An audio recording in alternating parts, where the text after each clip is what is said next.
é que o diabo é a festa do diabo, enfim. E vão atribuindo qualquer coisa que fogem do seu contexto religioso às obras do diabo. Ora, vamos ler o que diz João, primeira epístola de João, um judeu convertido. Disse sua primeira epístola, no capítulo 3, no versículo 8. Aquele que pratica o pecado procede do diabo, porque o diabo vive pecando desde o princípio. Para isto se manifestou o Filho de Deus, para destruir as obras do diabo.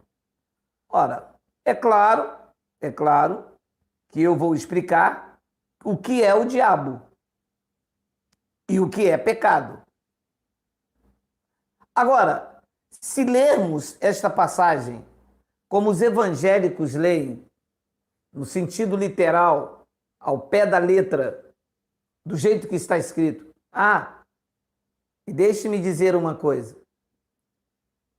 Existe um jargão em que as pessoas dizem assim, se está escrito, eu creio. Eu já disse muito isso, mas eu fui evoluindo. Ora, se está escrito, você crê? Mas não é bem assim. Se está escrito, você tem que crer entendendo o significado da palavra, para quem foi escrito, em que ano foi escrito. Não é tudo que você pegar ali, você lê e diz, é para mim, se está escrito eu creio. Ora, está escrito, então você deve crer. Lá no Salmo diz não a Deus. E aí, você crê? Ora, está escrito que quem não dá o dízimo iria passar pelas sanções impostas em Malaquias 3:10. Você crê? Não, você crê de uma outra forma. Você crê que aquilo era escrito para os judeus e que você é os gentios. É preciso diferenciar isso. Então, se pegarmos esse texto como os evangélicos leem, já tem um grande problema aí. Como é que eu posso dizer que existe uma obra do diabo se aqui está dizendo que Jesus se manifestou exatamente para isso, para destruir as obras do diabo? Destruiu ou não destruiu? Ora, aqui está escrito que destruiu. Então, que obras que os crentes arrumam para mim? Se as obras do diabo... Calma. Nós temos um outro sentido, nós temos uma interpretação fidedigna, nós temos um entendimento plausível, coerente, do que quer dizer o diabo e o que quer dizer pecado. Vou te explicar. Primeiro, vamos entrar na mente religiosa, assim como eu já tinha um dia. Ora, se uma mulher que vai dançar carnaval é uma obra do diabo, significa que a obra do diabo ainda existe. E se ela existe, Jesus então falhou, porque ele se manifestou para destruir e ela ainda existe. Entende? Se entrarmos no argumento religioso, na mente religiosa, lermos a Bíblia ao pé da letra, de forma literal. Só que Jesus não falhou, ele se manifestou e destruiu as obras do diabo. Então, João disse assim, aquele que pratica o pecado. Ora, o que é o pecado ou o que era? O que era pecado na concepção judaica? Na concepção dos judeus, o que era o pecado?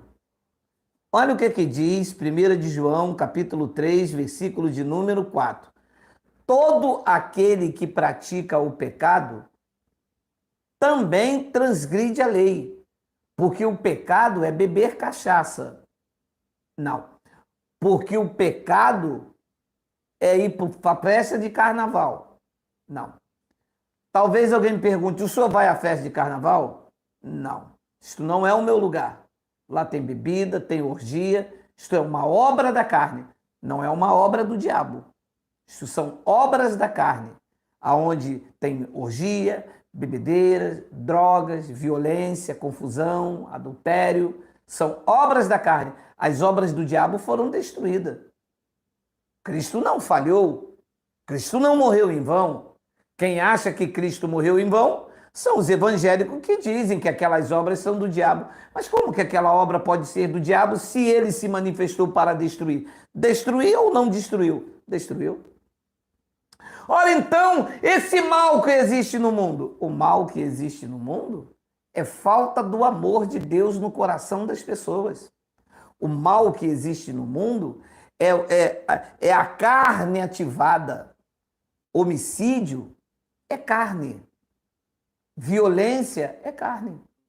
Um dos maiores males que existe no mundo não é o homicídio, arrombamento, o furto.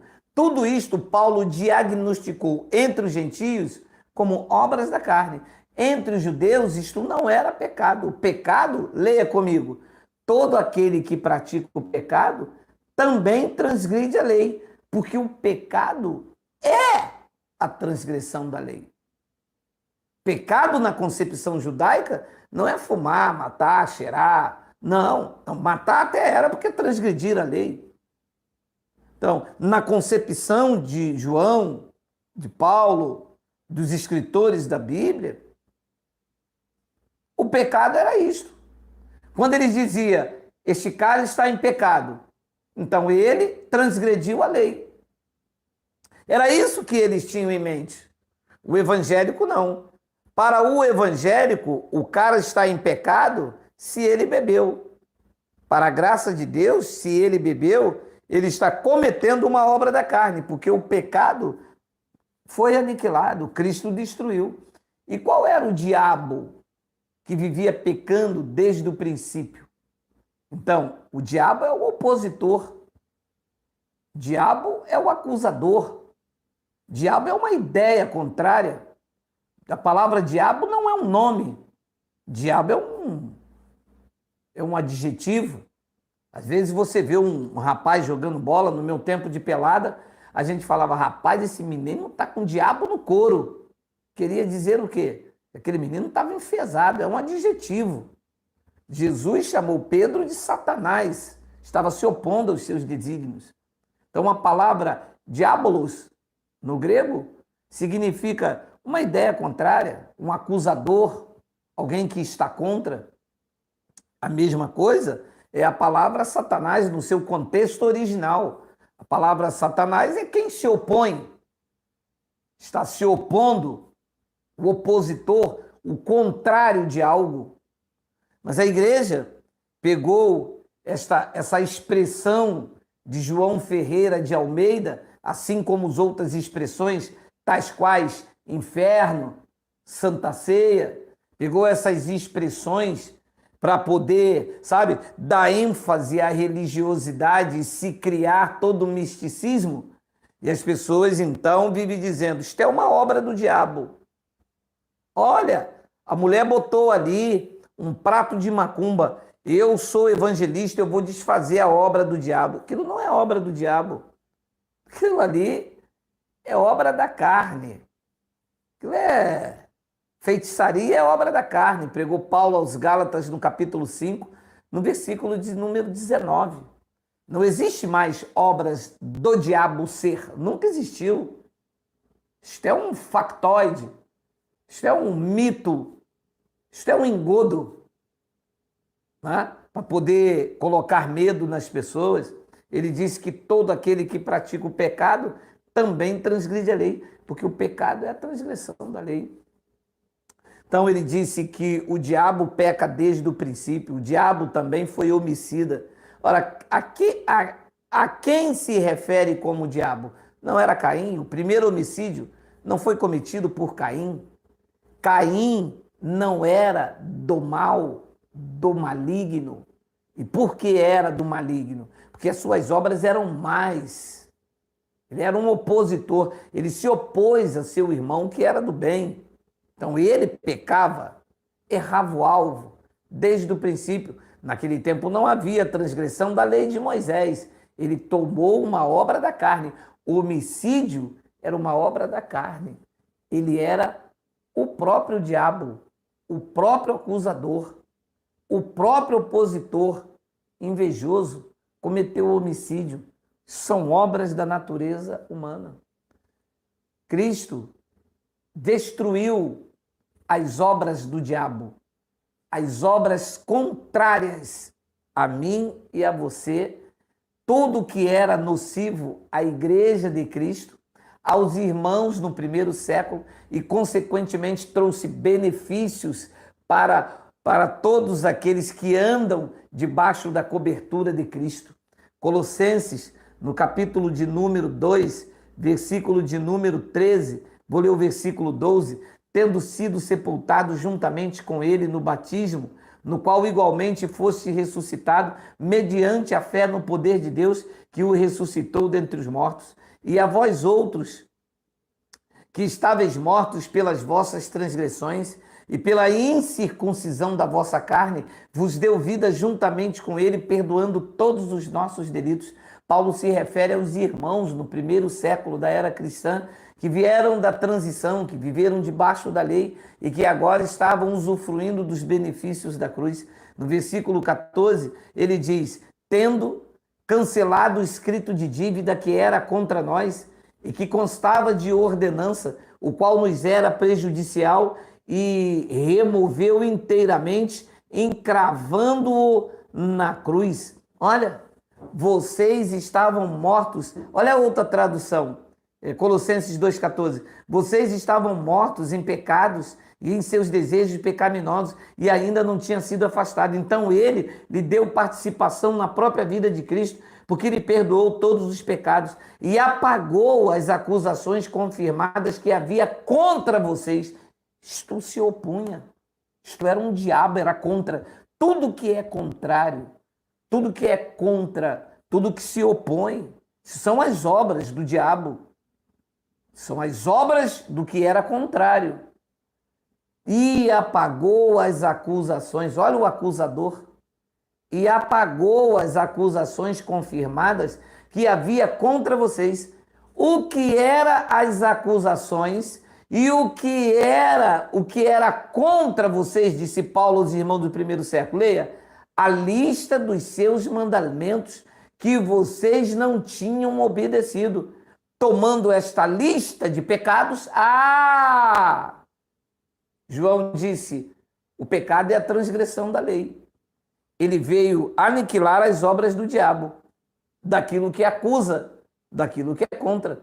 Paulo disse, ele apagou as acusações do diabo, do que acusa, confirmada que havia contra, que se opunha, e disse, a lista dos seus mandamentos, que vocês não tinham obedecido. Vocês não tinham obedecido, vocês eram transgressores da lei. E o que é que ele veio fazer? Diz então no ponto seguinte, tomando esta lista de pecado, olha a frase, ele a destruiu. Destruiu ou não destruiu? Destruiu. Destruiu o quê? Aquilo que era contra, diabo. Aquilo que era contra, aquilo que se opunha, aquilo que me mantinha preso, mantinha os irmãos presos, mantinha os irmãos cativos, diz que ele destruiu pregando-a na cruz. Foi para isso que ele se manifestou, para aniquilar as obras daquilo que era contra, daquilo que era um diabo, daquilo que era uma ideia contrária, daquilo que me colocava ou colocava os irmãos debaixo de uma transgressão. Ora, por que a igreja não tem esse entendimento tão claro e é preciso criar um bode expiatório para prender as pessoas e aonde elas vão diz, o diabo está ali. Aí faz um culto lá em Brasília e diz, o diabo está lá. Aí faz um culto em Roraima e diz, o diabo está. Faz um culto em São Paulo, Rio de Janeiro. Ora, o diabo, então, criado pela Igreja Romana e adotada como um astro coadjuvante, eu lembrei, estou na unção, astro coadjuvante nas igrejas evangélicas, ele está em todos os lugares também. Então, o diabo está na China, no Japão, no Zaire, o diabo está em todos os lugares também. Não, não existe. Diabo não existe diabo como ser. O diabo é uma ideia, a natureza humana, aonde esteja algo que é contra. O diabo é aquilo que se opõe à minha natureza divina, esta carne nociva, esta carne que erra o alvo, esta carne que diz, eu te amo, meu irmão, e depois eu te odeio. O mesmo irmão que abraça, senta com você, come, amanhã é o mesmo irmão que fala mal. Alguém precisa de um diabo ser, quando se tem um diabo criatura que dá tapinha nas costas, que dá presente no dia de aniversário, mas que fala mal, faz fofoca, engana, manipula? Não existe isso. Se o diabo existe, se as obras do diabo existem, Jesus falhou. Para o sistema religioso, Jesus falhou. Eles chamam Jesus de mentiroso sempre. Eles praticam as obras a fim de se justificarem, mas não sabem que essas mesmas atitudes anulam o sacrifício perfeito de Cristo. Eles fazem essas obras a fim de ser visto pelos homens como mestres, como santos, como evangelistas, como pastores, como pregadores, estudiosos da palavra do antigo pacto, porque quando trazem eles para o território da graça de Deus, eles se perdem. Está claro, ele apagou as acusações. Apagou ou não apagou? Aqui diz que apagou. Então, como é que um pastor diz, irmãos, o acusador da nossa alma, você já ouviu isso? Diga ui. Então, o acusador, que acusador? Se as acusações confirmadas que havia contra vocês, disse Paulo, que era a lista dos mandamentos, diz que ele tomou essa lista de pecado. Olha, mas isso é lindo demais. Deixa eu ver como está na outra versão, NVI, a tradução que eles gostam. Olha lá. Quando vocês estavam mortos em pecados e na incircuncisão de sua carne, Deus os vivificou juntamente com Cristo. Ele perdoou todas as transgressões da lei. Versículo de número 14. E cancelou o escrito de dívida que consistia em ordenança e que nos era contrário. Ele a removeu empregando-a na cruz. Então, todos esses mandamentos hoje estão dentro da igreja. Batismo, vigílias, Santa Ceia, que é Páscoa, dízimo encabeça a lista, autoridade eclesiástica, profeta como título, pastor como... Todo esse macumbo-gélio não faz parte da igreja de Cristo. A igreja de Cristo está livre. Ele cancelou o escrito de dívida. Não há nenhuma acusação. Você está livre.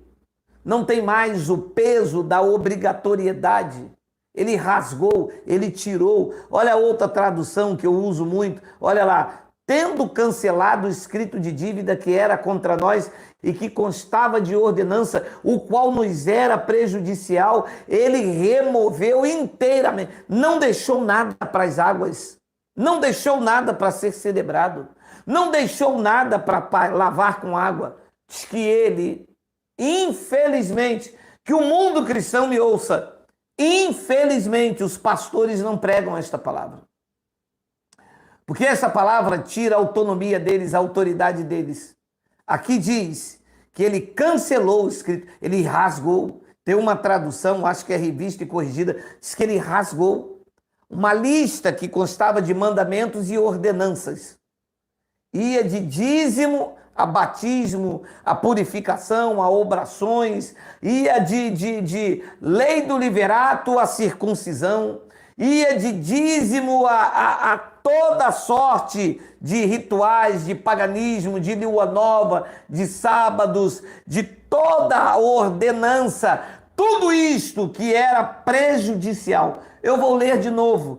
Tendo cancelado o escrito de dívida que era contra nós e que constava de ordenança. E isto, disse Paulo à igreja no primeiro século, era prejudicial. O que é que Cristo fez? Removeu inteiramente e encravou na cruz. O que é que os teólogos da igreja que ensinaram e esconderam essas passagens, trouxeram de novo o que estava encravado na cruz e colocaram em cima dos leigos, dos vitimizados, dos pobres, dos miseráveis, que são assim que eles tratam as pessoas.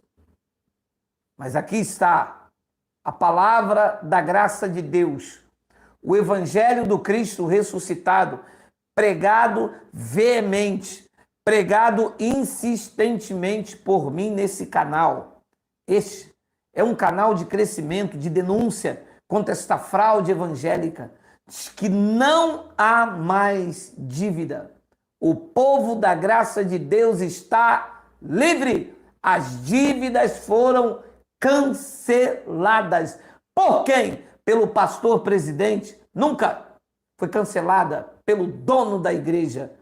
Foi cancelado pelo único, bendito, soberano, majestoso, Deus forte, Rei dos reis, Senhor dos senhores, o Cristo ressuscitado, o cabeça da igreja, diz que tendo cancelado o escrito de dívida que era contrário aos irmãos do primeiro século cristão e que nos beneficiou, porque quando eu nasci já não existia, graças a Deus, mais dívida nenhuma, porque ele tinha cancelado, diz que isso constava de ordenança, era prejudicial, removeu inteiramente, encravando-o na cruz.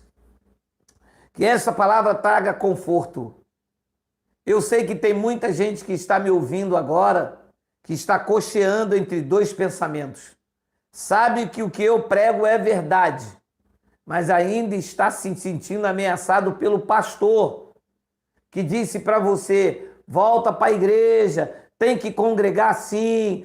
Olha o que diz aqui a palavra. Jesus está voltando. Cuidado com esse negócio de YouTube. Deus não fez igreja no YouTube. Deus não fez igreja no YouTube. Deus não fez igreja de pedra. Deus não fez igreja A. Deus não fez pastor presidente. Deus não fez nada. Deus fez a sua igreja, que ele é o cabeça. E esta igreja se reúne em qualquer lugar. E aqui é uma delas. Você aí no conforto da sua casa, crescendo nesta sabedoria e nunca mais usando fita, óleo, sal, bebendo suco, comendo pão, porque todas essas coisas eram ordenanças que havia no primeiro sistema religioso. Vocês estão livres da feitiçaria evangélica. Vocês agora servem a Cristo, o Rei dos reis, o Senhor dos senhores. Você que está aí na sua sala neste momento me assistindo, você que permite entrar, você, minha irmã,